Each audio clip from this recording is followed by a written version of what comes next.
الحمد للہ رب العالمین والصلاة والسلام علی سید المرسلین وعلی آلہ وصحبہ اجمعین وبعد۔ السلام علیکم ورحمۃ اللہ وبرکاتہ۔ قال اللہ عز وجل افامنوا مکر اللہ فلا یأمن مکر اللہ الا القوم الخاسرون۔ کیا یہ لوگ اللہ کی چال سے بے خوف ہیں، حالانکہ اللہ کی چال سے وہی قوم بے خوف ہوتی ہے جو تباہ ہونے والی ہوتی ہے۔ آج ہمارا حال اس آیت سے عبرت لینے کا ہے کہ مسلمان قوم ہر وقت ہر جگہ موجودہ دور میں تباہ و بربادی کا سامنا کر رہی ہے، اور اس آیت میں اللہ تبارک و تعالیٰ کی طرف سے اللہ کی گرفت سے بے خوف ہو جانا بالکل اسی طرح کے عظیم گناہوں میں سے ہے اور توحید الہی کے سراسر خلاف ہے، جیسا کہ اللہ تعالیٰ کی رحمت سے نا امید ہو جانا بہت بڑا گناہ ہے۔ اور یہ آیت کریمہ اس بات کی طرف رہنمائی کرتی ہے کہ مومن کو چاہیے کہ وہ خوف اللہ تعالیٰ سے ہمیشہ خوف اور رجا کی دونوں کیفیتوں کے درمیان اپنی زندگی بسر کرے، جیسا کہ کتاب و سنت اور سلف امت نے اس کی وضاحت فرمائی۔ تو آپ کو یہ آیت کا مفہوم یہ ہے کہ اللہ تعالیٰ نے پہلے ان لوگوں کا حال بیان فرمایا جنہوں نے پوری قوت سے انبیاء کی مخالفت کی اور ان کی تکذیب کی، اور پھر فرمایا کہ ان لوگوں نے انبیاء کرام کی مخالفت اس لیے کی کہ وہ اللہ تعالیٰ کی گرفت سے بے خوف ہو گئے تھے۔ اللہ عز و جل نے ان کے بارے میں پوری تفصیل سے بیان کرتے ہوئے فرمایا، پھر کیا بستیوں کے لوگ اب بھی اس سے بے خوف ہو گئے ہیں کہ ہماری گرفت کبھی اچانک ان پر رات کے وقت نہ آ جائے جب کہ وہ سوئے پڑے ہوئے ہوں، یا انہیں اطمینان ہو گیا کہ ہمارا مضبوط ہاتھ کبھی یکایک ان پر دن کے وقت میں نہ پڑے گا جب کہ وہ کھیل رہے ہوں۔ کیا یہ لوگ اللہ کی چال سے بے خوف اور بے نڈر ہو گئے ہیں، حالانکہ اللہ کی چال سے وہی قوم بے خوف ہوتی ہے جو تباہ ہونے والی ہوتی ہے۔ اللہ عز و جل نے ان آیتوں میں ان کے اس مکر اور ان کے کردار کی سب سے بڑی وجہ یہ بتائی ہے کہ وہ اللہ تعالیٰ کی گرفت سے بے خوف ہو گئے ہیں، کیونکہ اللہ تعالیٰ نے ان کو اس قدر نعمتوں سے نوازا، مال و دولت میں اس قدر فراوانی فرمائی کہ یہ لوگ اس بات کو قطعاً بھول گئے کہ یہ مال و متاع، یہ عیش و عشرت یہ ہماری گرفت کا ذریعہ بن سکتا ہے۔ امام حسن بصری رحمۃ اللہ علیہ فرماتے ہیں، وہ شخص بڑا بے وقوف ہے اور احمق ہے جس پر دنیا کے مال و متاع، عیش و عشرت کے دروازے کھول دیے جائیں اور وہ اس کو اپنے لیے آزمائش اور امتحان نہ سمجھے۔ حضرت قتادہ رحمۃ اللہ علیہ فرماتے ہیں، یہ قوم نے اللہ تعالیٰ کے احکام سے بغاوت کی اور سرکشی کی، اور اللہ تعالیٰ نے کسی بھی قوم کو گرفت میں نہیں لیا حتیٰ کہ وہ اللہ کے انعام و اکرام کی وجہ سے عیش و عشرت میں پڑ گئے اور اس پر عارضی وسعت رزق سے دھوکہ کھا بیٹھے۔ پس اب کسی شخص کو دھوکے میں نہ آنا چاہیے۔ آج موجودہ دور میں مسلمانوں کی اکثریت دین سے دور، شریعت سے نابلد، جاہلانہ زندگی اور کھیل مذاق اور عیش و عشرت، مال و متاع کے اندر ایسے مگن ہیں، لگتا ہے کہ ان کو اللہ تعالیٰ پوچھے گا نہیں اور ان پر عذاب نہیں آئے گا۔ عذاب سروں پہ منڈلا رہا ہے، کورونا کا عذاب اور موجودہ حالات کا عذاب اور غیر مسلموں کا ظلم و ستم، اس کے باوجود کوئی مسلمان اس بات کو سمجھ نہیں رہا ہے۔ یہ اللہ رب العالمین کی طرف سے تنبیہ ہے اور الارم ہے۔ اور ایک حدیث میں رسول کریم صلی اللہ علیہ وسلم کا ارشاد ہے، انسان کی نافرمانیوں پر اگر اللہ تعالیٰ اس کی پسند کے مطابق دنیا کے مال و متاع دیتا چلا جائے تو اس کے معنی صرف اسے ڈھیل دینا ہوتا ہے۔ اللہ تعالیٰ کی ڈھیل آج ہمارے اوپر بہت زیادہ ہو گئی ہے اور اللہ کی پکڑ عنقریب آنے والی ہے، اور یہ حدیث مسند احمد اور ابن جریر نے روایت کیا ہے۔ حضرت اسماعیل بن رافع رحمۃ اللہ علیہ فرماتے ہیں، اللہ تعالیٰ کی گرفت سے بے خوف ہونے کی سب سے بڑی علامت یہ ہے کہ انسان گناہ کرتا چلا جائے اور اس پر مغفرت کی امید رکھے، اور ابن ابی حاتم نے روایت کیا ہے۔ آج لوگ بے ایمانی اور غداری دین سے اور بے عملی زندگی اور جاہلانہ زندگی گزارتے ہوئے اور وہ اطمینان بخش ہیں کہ وہ مسلمان ہیں۔ بعض متقدمین اہل علم نے مکر اللہ کے مندرجہ ذیل تشریح فرمائی ہے، کہ جب انسان گناہ پر گناہ کرتا چلا جاتا ہے تو بعض اوقات اللہ اسے ڈھیل دے دیتا ہے اور مزید و انعام و اکرام کی بارش بھی کر دیتا ہے اور پھر اسے اچانک اپنی گرفت میں لے لیتا ہے۔ مگر اللہ کی یہ مختصر سی تشریح تھی جو مختلف علماء کرام اور محدثین اعظام کی عبارات میں پیش کی گئیں۔ قال ومن یقنط من رحمتہ الا الضالون، حضرت ابراہیم علیہ السلام نے کہا اپنے رب کی رحمت سے مایوس تو گمراہ لوگ ہی ہوا کرتے ہیں۔ اللہ تعالیٰ سے نا امید ہونے اور اس کی طرف سے مصائب کے حل کے مستبعد سمجھنے کی قنوت کہتے ہیں، یعنی یہ لوگ جو اللہ تعالیٰ کی طرف سے آزمائش اور مصیبتوں کو کہتے ہیں بھئی نہیں آئے گا، اور یہ سمجھ رہے ہیں کہ ان کو کچھ نہیں ہوگا، جس کے پاس مال ہے، جس کے پاس صحت ہے، جس کے پاس عیش و عشرت کا سامان ہے، تو وہ انسان یہ سمجھ رہا ہے کہ وہ اللہ تعالیٰ کی طرف سے اس کے اوپر مہربانی ہے اور اللہ تعالیٰ اس کو پکڑے گا نہیں۔ یہ بہت بڑی خنوتیت کا مسئلہ ہے۔ اس کے بالمقابل اللہ کی گرفت سے بے خوف ہونا، یہ دونوں کبیرہ گناہوں میں سے ہیں اور تصور توحید کا منافی ہیں۔ زیر نظر آیت اور اس سے پہلے کی بیان کی گئی آیت کریمہ کو آپ نے دیکھا کہ یکجا بیان کیا، جو شخص اللہ تعالیٰ سے ڈرتا ہے اس کی رحمت الہی سے مایوس نہیں ہونا چاہیے، بلکہ خوف اور امید کے مابین زندگی گزارنا ضروری ہے۔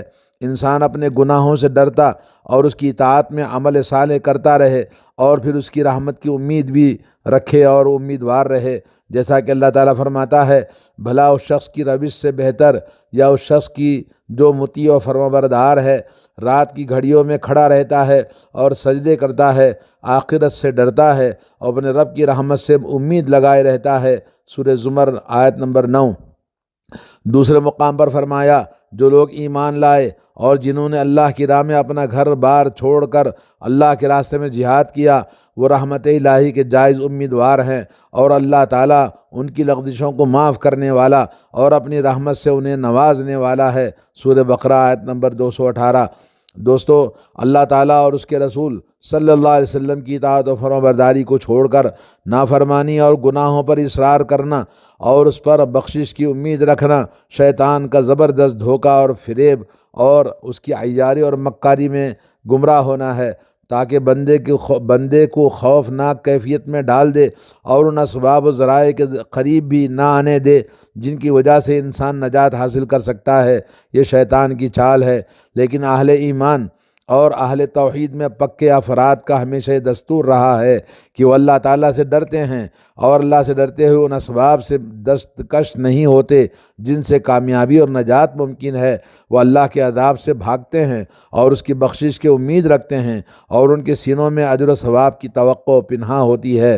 وہ ہمیشہ اللہ کی عبادات میں اللہ کی نافرمانی نہیں کرتے۔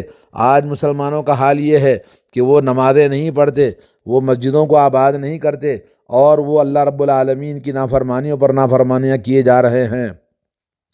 اللہ تبارک و تعالیٰ نے اپنے خلیل ابراہیم علیہ السلام کے قول کو نقل فرمایا کہ یہ اس وقت کا واقعہ جب فرشتوں نے حضرت ابراہیم خلیل کو حضرت اسحاق علیہ السلام کی پیدائش کی خوشخبری سنائی تھی۔ چنانچہ اس خوشخبری پر حضرت ابراہیم علیہ السلام نے کہا کیا تم اس بڑھاپے میں مجھے اولاد کی بشارت دیتے ہو؟ ذرا سوچو تو صحیح، یہ کیسی بشارت تم مجھے دیتے ہو؟ سورہ حجر آیت نمبر 54۔ کیونکہ دنیا کا دستور یہ ہے کہ جب انسان خود اس کی بیوی بڑھاپے کی عمر کو پہنچ جاتے ہیں تو پھر اولاد کا پیدا ہونا بہت ہی مشکل نظر آتا ہے، لیکن اللہ رب العالمین کے ہاں تو کوئی چیز بھی مشکل نہیں ہے، وہ تو ہر چیز پر قادر مطلق ہے۔ حضرت ابراہیم علیہ السلام کی اس تعجب خیز جملے کو سن کر فرشتوں نے کہا ہم تمہیں برحق بشارت دے رہے ہیں، ہم نے جو خوشخبری دی ہے اس میں شک و شبہ کی کوئی گنجائش نہیں ہے، کیونکہ اللہ تعالیٰ جب کسی کام کا ارادہ کر لیتا ہے تو پھر کوئی چیز درمیان میں حائل اور رکاوٹ نہیں بن سکتی ہے، اس لیے تم مایوس نہ ہو۔ تو اس پر حضرت ابراہیم علیہ السلام نے کہا اللہ کی رحمت سے وہی لوگ نا امید ہوتے ہیں جو گمراہ ہوتے ہیں۔ ابراہیم علیہ الصلوۃ والسلام اللہ تعالیٰ کی قدرتوں اور اس کی رحمتوں کی وسعتوں کو خوب جانتے اور سمجھتے تھے، لیکن انہوں نے صرف تعجب اور حیرت سے فرمایا تھا، کیا تم اس بڑھاپے میں مجھے اولاد کی بشارت دیتے ہو؟ تو یہاں پر الضالون کے دو معنی ہیں۔ ایک معنی یہ کہ وہ لوگ جو صراط مستقیم کو چھوڑ کر شیطان کی بتائی ہوئی غلط راہوں پر چلے جا رہے ہوں۔ نمبر دو ہے کہ یہ کافر ہی اللہ کی رحمت سے مایوس ہوتے ہیں۔ دوسرے معنی کی تائید مندرجہ ذیل آیت سے ہوتی ہے کہ اللہ کی رحمت سے سوائے کافروں کے کوئی نا امید نہیں ہوتا ہے۔ حضرت ابن عباس رضی اللہ تعالیٰ عنہ فرماتے ہیں کہ رسول اللہ صلی اللہ علیہ وسلم سے پوچھا گیا، سئل عن الکبائر فقال الشرک باللہ والیاس من روح اللہ والامن من مکر اللہ۔ فرمایا رسول اللہ صلی اللہ علیہ وسلم نے کہ کبیرہ گناہوں کے بارے میں جب پوچھا گیا کہ وہ کون کون ہیں تو آپ نے فرمایا اللہ کی رحمت کے اللہ تعالیٰ کے ساتھ شرک کرنا نمبر ایک، اللہ کی رحمت سے مایوس ہونا نمبر دو، اور اللہ کی گرفت اور اس کی پکڑ سے بے خوف ہو جانا، یہ کبیرہ گناہ ہیں۔ تمام کبیرہ گناہوں میں شرک سب سے بڑا گناہ ہے۔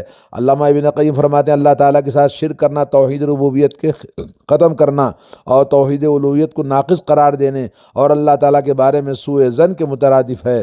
اللہ تعالیٰ نے بالکل سچ فرمایا، شرک اللہ ظلم عظیم، کہ اللہ تعالیٰ کے ساتھ شرک کرنا سب سے بڑا عظیم گناہ ہے۔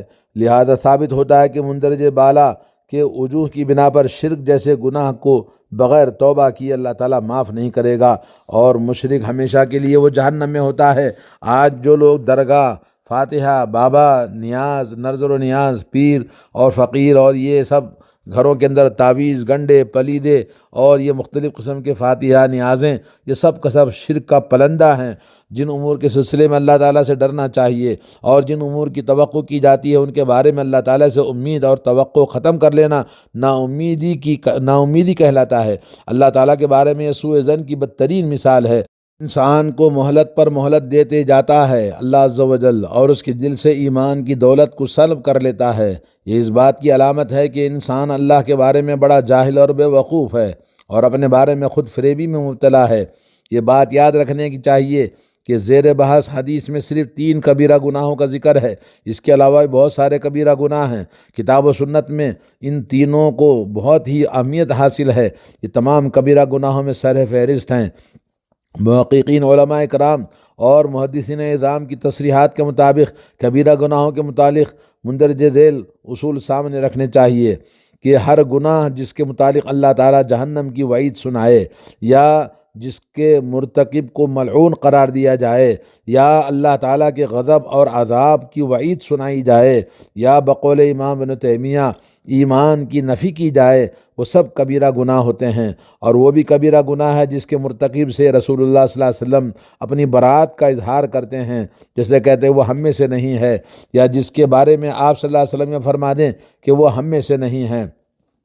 حضرت ابن عباس فرماتے ہیں کہ کبیرہ گناہوں کی تقریباً 700 تک تعداد پہنچتی ہے، جن میں سے یہ اکبر الکبائر ہیں، لیکن یہ اصول یاد رکھنا چاہیے کہ استغفار کرنے پر کوئی کبیرہ گناہ کبیرہ نہیں رہتا، اور اس پر اصرار کیا جائے تو کوئی صغیرہ نہیں رہتا۔ صغیرہ گناہ جمع ہوتے ہیں تو کبیرے میں منتقل ہو جاتے ہیں۔